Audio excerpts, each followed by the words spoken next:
Accident सड़क पर, highway पर, ग्रामीण सड़कों पर उत्तर प्रदेश में हुए, जिनकी संख्या 1,08,882 रही। तमिलनाडु, महाराष्ट्र में भी 66,370 मौतें रही। माननीय राज्यपाल महोदया बैठे हैं, इसलिए आंकड़ा दूं, ये चिंता की ओर इशारा करता है और ये रोका जा सकता है। आप और हम जागरूक हों, आगे बढ़ें और एक विचार रखें कि सड़क दुर्घटनाओं की जानकारी देना भी उतना ही जरूरी है और साथ में पीड़ितों को अस्पताल तक पहुंचाकर उनकी जिंदगी बचे ये सुनिश्चित करना भी बेहद जरूरी है। अब मैं बुलाना चाहूंगा डॉक्टर वीरेंद्र राठौड़ जी, अध्यक्ष पिंक सिटी प्रेस क्लब, और पत्रकार प्रतिनिधियों की तरफ से आदरणीय डॉक्टर वीरेंद्र राठौड़ जी। जान माल की रक्षा करना हमारा सबका कर्तव्य होना चाहिए और इसी की पालना में आज जैसे ही संपत जी ने मेरे को कहा कि यार हम इस तरह का एक कार्यशाला आयोजन करना चाहते हैं और महामहिम के द्वारा उद्घाटन करना चाहते हैं, तो हमने कहा साहब प्रेस क्लब पधारो, आप भला क्यों करना चाहते हो, हम सब पत्रकार भी आपके साथ हैं और इस मुहिम में आपके साथ रहेंगे और इसको ज़्यादा से ज़्यादा लोगों तक पहुंचाने का काम भी मीडिया का होगा और मीडिया के मेरे सारे साथी इसके लिए तैयार हैं कि इस आपके इस अभियान में तन मन के साथ कंधे से कंधा लगाकर कार्य करें। आज आप ये संख्या जरूर कम है क्योंकि पत्रकारों का ये 4 बजे के बाद है ना, हमारे ऑफिस का टाइम हो जाता है हुक्म महामहिम जी, हम जब शाम को सब अपने चैनलों में और अखबारों में लौटने लगते हैं, करीब करीब 4 बजे के बाद से ही हमारा समय पीक आवर शुरू हो जाता है, पर हम एक भी यहाँ मौजूद है वो 1,000 के बराबर है। तो मैं आपको विश्वास दिलाता हूँ कि पत्रकार साथियों का सदैव इसमें सकारात्मक और संपत जी की इस मुहिम में सदैव योगदान रहेगा। जय भारत, जय हिंद। भारत 24 के सीईओ और अपने स्कूली जीवन से ही वाद विवाद प्रतियोगिताओं से सबका मन मोहने वाले, 1975 से राजस्थान प्रशासनिक सेवा के लिए चुने गए और 15 साल में ही आईएएस बनने वाले, मीडिया में भले ही देरी से प्रवेश किया हो लेकिन 16-17 वर्षों में ही इन्होंने इस युवा भाव इस मीडिया में जगाया। मैं अनुरोध करूंगा कि ईटीवी समूह के सीईओ के तौर पर या जी न्यूज में महत्वपूर्ण भूमिका के तौर पर या फर्स्ट इंडिया को नई ऊंचाइयों के तौर पर और अब राष्ट्रीय चैनल भारत 24 में सीईओ की भूमिका निभा रहे जगदीश चंद्रा जी को कि आए और इस महत्वपूर्ण विषय पर मीडिया की बात, मीडिया की राय और कैसे हम सतर्क रहें, सुरक्षित रहें, उस पर अपनी बात रखें। आदरणीय जगदीश चंद्रा जी।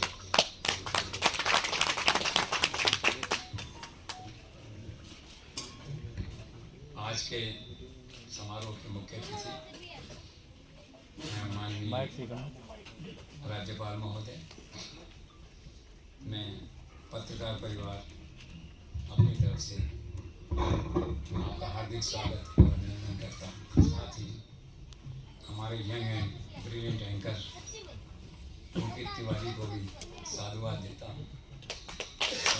सड़क सुरक्षा इसका सवाल है, मेरे पूर्व वक्ताओं ने इसका सारा खाका आपके सामने खींचा है कि 1,70,000 एक साल में राजस्थान में 12,000 मृत्यु, 76% लोग ग्रामीण इलाकों के और लगातार विभिन्न क्षेत्रों में सक्रिय। संपत जी।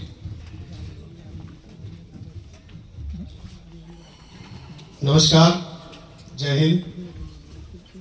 आज हम देश के सबसे ज्वलंत मुद्दा सड़क सुरक्षा को लेकर एक मुहिम बनाने के नाते इस प्रांगण में हम सबके महामहिम राज्यपाल महोदय इनके सानिध्य में एक ऐसी शुरुआत करना चाहते हैं जो शुरुआत केवल राजस्थान ही नहीं, राजस्थान के साथ साथ पूरे हिंदुस्तान में एक मिशन के रूप में जाए। आज देश के अंदर अधिकृत रूप से करीबन 474 लोगों की मृत्यु हाईवे के ऊपर एक्सीडेंट में होती है।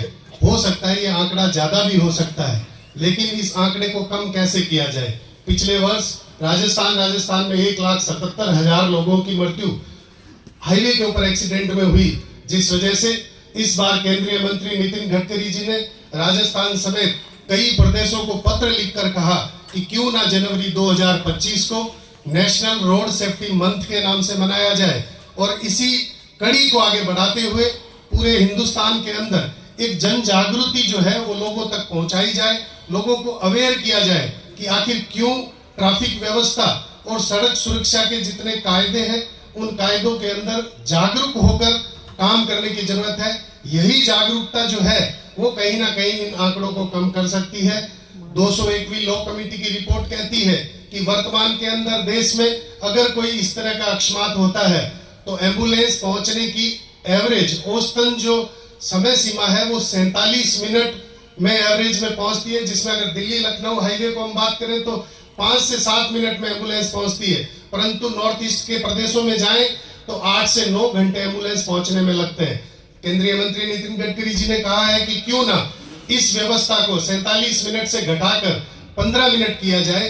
15 मिनट के अंदर जब आएंगे एवरेज, तभी जाकर कहीं ना कहीं 201वीं लॉ कमेटी की रिपोर्ट कहती है कि अगर पीड़ित व्यक्ति को 1 घंटे के अंदर मेडिकल सुविधा उपलब्ध हो जाए तो 50% लोगों की जान बचाने में हम सहायक रहेंगे। तो इसके लिए जन जागृति जो है वो लोगों के बीच में फैलाने की जरूरत है और कहीं ना कहीं इको भारत, इको मतलब emergency call operator, eco Bharat के माध्यम से एक QR कोड तमाम गाड़ियों के ऊपर संलग्न हो रहा है, जिसके माध्यम से कोई भी व्यक्ति आसानी से उसको स्कैन करके लोगों तक, उनके परिजनों तक, एम्बुलेंस, नजदीकी पुलिस स्टेशन को सूचना दे सकता है। और ये एक जन जागृति समझकर प्रत्येक व्यक्ति को अपनी जिम्मेदारी समझकर आगे बढ़ना होगा।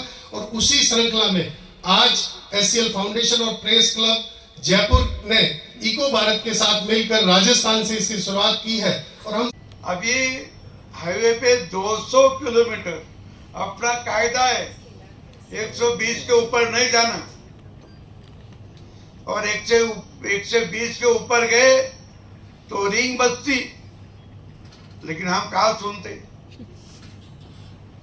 200 किलोमीटर, तो ये भी एक एक्सीडेंट का ही कारण है। और ये तो अपन जानबूझकर चलाते, ड्राइवर चलाता और बीच में बैठे वाले भी कुछ बोलते नहीं, अरे भाई कम से चलाओ। अपघात इससे भी होते हैं और इसीलिए गाड़ी की जो स्पीड है उसका भी कंट्रोल होना चाहिए। और कंट्रोल ऐसा करना चाहिए कि उसको लॉक ही लगाना तो ही गाड़ी के स्पीड वाले कम से चलेंगे। अभी रोड अच्छे करके गाड़ी बहुत जोर से चलती है, ये बात भी समझ में आना चाहिए। अपने को तो लोगों का मृत्यु ये ध्यान में आता है, उसीलिए आपके मन में अच्छा लगता नहीं, मन घायल होता है कि लोग इतने मरे, क्या मरे, इसके लिए तो उसको बचाना है। तो ये सभी व्यवस्था करने की जरूरत है। आपने एक अच्छा कार्यक्रम यहाँ रखा, लोगों की जागृति के लिए रखा, उसे मैं बहुत आपको बधाई देता हूँ। और ऐसे ही कार्यक्रम आप भविष्य के लिए करना जरूरी है। इतनी बात कहकर मेरे वाणी को विराम देता हूँ। जय हिंद, जय भारत। नियमों का, यातायात नियमों का और जो मापदंड तय किए गए हैं, कर्तव्य यूनियों से स्वागत इस बेहद महत्वपूर्ण सड़क सुरक्षा प्रबंधन एवं चुनौतियों विषय पर जो महत्वपूर्ण विषय हम सब के लिए है। इस अभियान के जरिए कोशिश रहेगी कि सड़क दुर्घटनाओं को कम करने का लक्ष्य आमजन को जागरूक कर रहे हैं। और अनमोल जीवन धारावाहिक में 78 कड़ियों का प्रसारण भी हुआ है।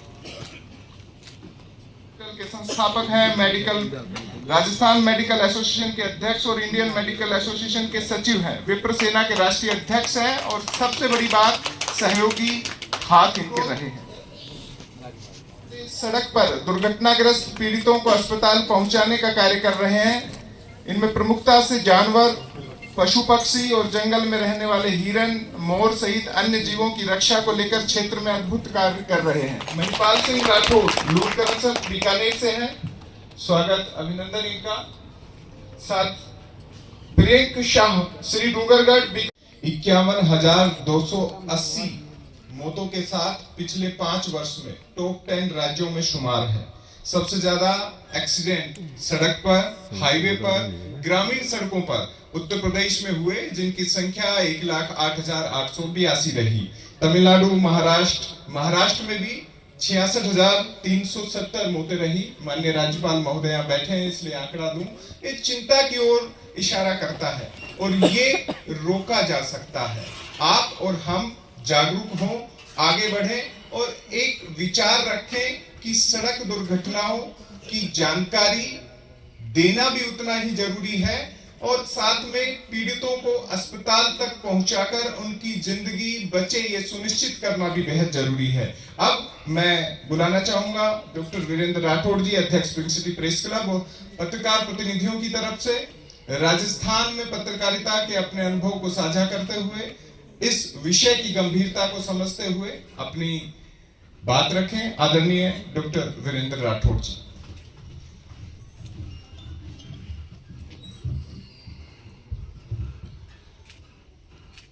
महामहिम राज्यपाल महोदय, pink city press club, eco Bharat की तरफ से आपका प्रेस क्लब के इस सभागार में मैं समस्त पत्रकार साथियों की ओर से अभिनंदन करता हूं और हमारे फर्स्ट इंडिया के चेयरपर्सन जगदीश चंद्रा साहब का भी मैं तहे दिल से स्वागत करता हूं कि उन्होंने हमारे इस कार्यक्रम में शिरकत की और एक हमारे छोटे से आग्रह पे आप यहाँ पधारे।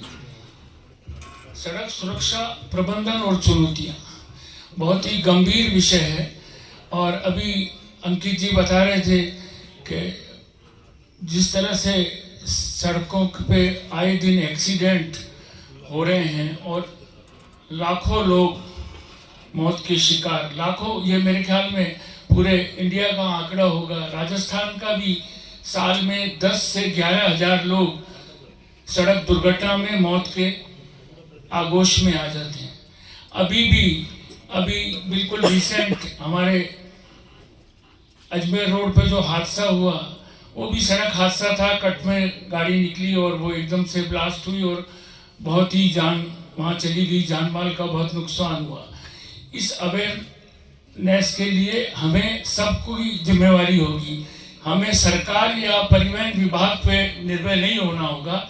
सरकार तो करती आई है, लोक जन कल्याण सरकार तो काम करती है, पर हमें भी एक जागरूक नागरिक होने के नाते सड़क दुर्घटनाओं और ये सड़क पे जो प्रबंधन और चुनौतियां जो विषय है उसको ध्यान से अपने रखना होगा। सड़क पे किस तरह से चलना होगा, इसके लिए हमारी स्वयंसेवी संस्थाएं भी कार्य कर रही हैं।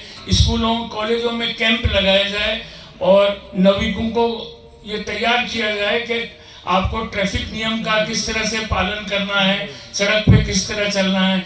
आज सड़कें बहुत अच्छी हो गई हैं और गाड़ियों की जिस तरह से टेक्नोलॉजी इतनी अच्छी आ गई है कि गाड़ियों की रफ्तार बहुत हो गई थी और हम युवाओं को ज़्यादा तेज चलाने की जो एक आदत होती है ना, और वो तेज चलाने की आदत में कई बार नियमों का उल्लंघन भी होता है।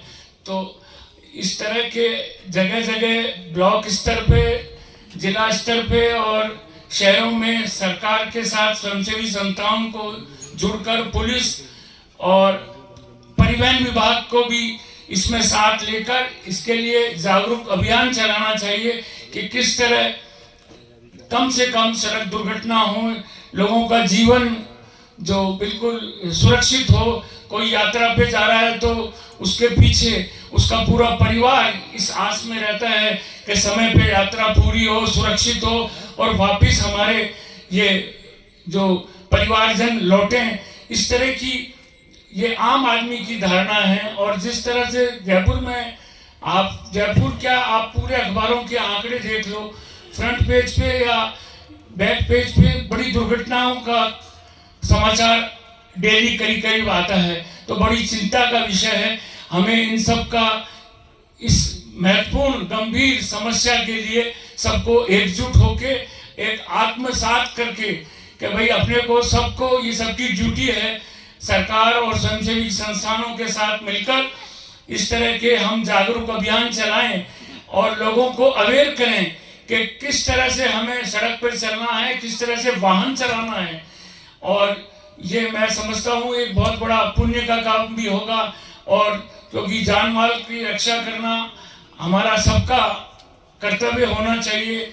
और इसी की पालना में आज जैसे ही संपत जी ने मेरे को कहा कि यार हम इस तरह का एक कार्यशाला आयोजन करना चाहते हैं और महामहिम के द्वारा उद्घाटन करना चाहते हैं, तो हमने कहा साहब प्रेस क्लब पधारो, आप भला क्यों करना चाहते हो, हम सब पत्रकार भी आपके साथ हैं और इस मुहिम में आपके साथ रहेंगे और इसको ज़्यादा से ज़्यादा लोगों तक पहुंचाने का काम भी मीडिया का होगा। और मीडिया के मेरे सारे साथी इसके लिए तैयार हैं कि इस आपके इस अभियान में तन मन के साथ कंधे से कंधा लगाकर कार्य करें। आज आप ये संख्या जरूर कम है क्योंकि पत्रकारों का ये 4 बजे के बाद है ना, हमारे ऑफिस का टाइम हो जाता है हुक्म महामहिम जी, हम जब शाम को सब अपने चैनलों में और अखबारों में लौटने लगते हैं, करीब करीब 4 बजे के बाद से ही हमारा समय पीक आवर शुरू हो जाता है। पर हम एक भी यहाँ मौजूद है, वो 1000 के बराबर है। तो मैं आपको विश्वास दिलाता हूँ कि पत्रकार साथियों का सदैव इसमें सकारात्मक और संपत जी की इस मुहिम में सदैव योगदान रहेगा। जय भारत, जय हिंद।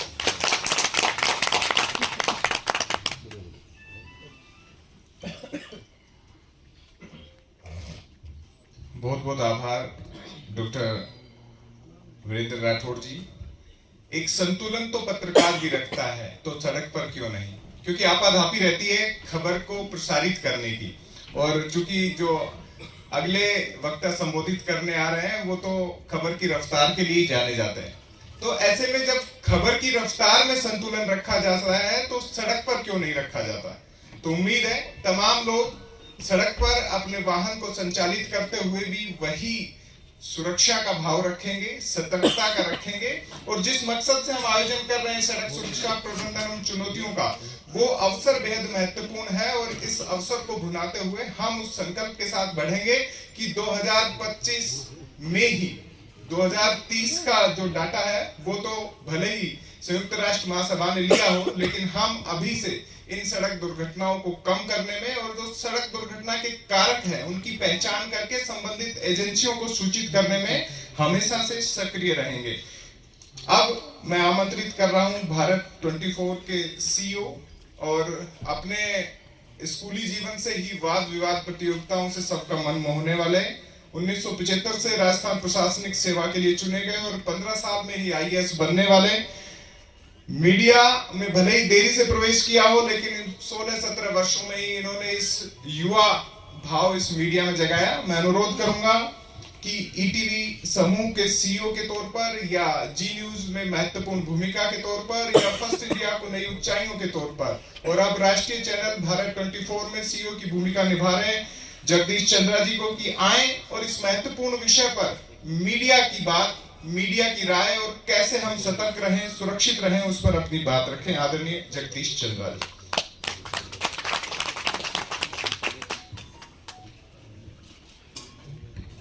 आज के समारोह के मुख्य अतिथि माननीय राज्यपाल महोदय, मैं पत्रकार परिवार अपनी तरफ से आपका हार्दिक स्वागत और अभिनंदन करता हूँ। इसके साथ ही हमारे young and brilliant anchor Ankit Tiwari को भी साधुवाद देता हूँ,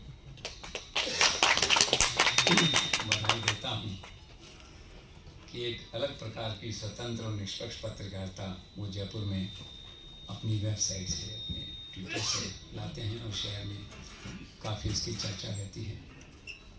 वे यंग और डायनेमिक हैं, उन्हें जीवन में भी बहुत आगे जाना है। हमारी शुभकामनाएं उनके साथ हैं। जहाँ तक सड़क सुरक्षा प्रबंधन और चुनौतियों का प्रश्न है, तो मुझे इस बात की खुशी है और मैं राज्यपाल जी का आभार मानता हूँ कि उन्होंने इस विषय के महत्व को, इसकी संवेदनशीलता को समझा और हम सब लोगों के बीच समय निकाल करके यहाँ पे आए। हालांकि संख्या थोड़ी सी कम है, लेकिन कहा वीडियो बनाने शिवांशु जी ने, सारस्वत जी ने कि पत्रकारों के काम करने का समय होता है तो थोड़ा हो गया। लेकिन राज्यपाल महोदय खुद एक ग्रास रूट वर्कर रहे हैं। महाराष्ट्र के गांव-गांव में उनकी आत्मा बसती है और राजभवन में बैठते ज़रूर हैं, उनका दिल आज भी महाराष्ट्र में रमता है, स्वाभाविक है। लेकिन राजस्थान आने के बाद भी उन्होंने राजभवन के द्वार आम आदमी के लिए, गरीब के लिए, पिछड़ों के लिए खोल दिए हैं।